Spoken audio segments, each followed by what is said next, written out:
ADU solar panels. Does everybody need them after January 1st, 2020?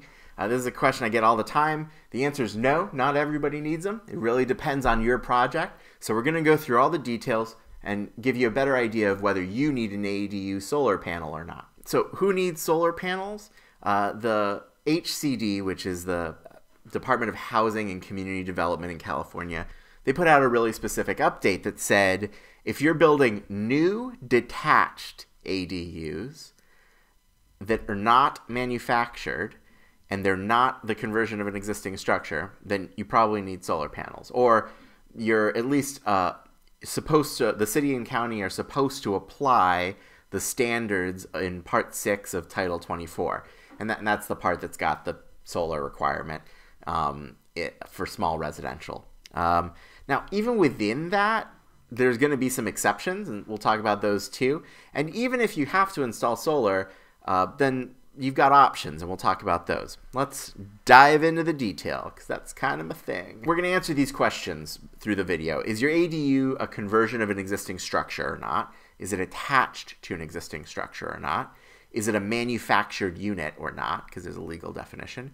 And is your roof very small or obstructed, or do you fit into some of the exceptions or not? And if you answer these questions, then you'll know whether you need to do solar.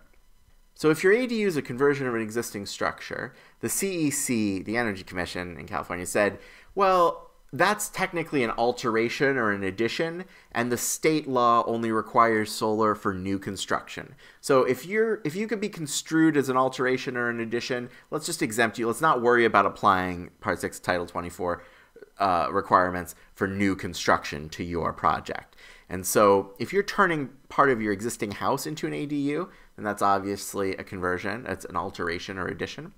If you're tearing down the garage completely, like you have a detached garage, you're just tearing it down and starting over from scratch, that's an alteration or addition as well if you submit it as such, right? So you can submit a permit application and say, I'm converting my detached accessory structure and converting it into an ADU, and you try submitting it without including the solar panel array. And if the city says, hey, you need solar because you're building a new structure, then you can have that conversation and say, well, look, I think that the CEC said I'm converting my garage. I don't need to have that solar panel. And you show the memo to the city, and maybe they agree with you. On the other hand, they might come back and say, no, you need to do this. And always hash it out with your local planning department. But I think it's pretty clear. Converting an existing space, no need for solar panel array. The other type is an addition or alteration. Is a bump out or an addition ADU. So if you share a wall with an existing structure, you should be exempt because it's an addition or alteration, and so they shouldn't count you as a new construction. Another really good point is this non-manufactured ADUs. So if your ADU is manufactured, then they have to comply with a bunch of other laws. Manufactured ADUs are approved at the state level by Title 25, I think, and so they have different requirements. A lot of modular companies are installing manufactured ADUs. A lot of mobile homes and tiny house on wheel solutions are manufactured, although you have to put them on a foundation for them to be ADUs. All right, so that answers those questions. Let's say you're down to, you're building a detached, new construction, non-manufactured ADU, so you think you need solar.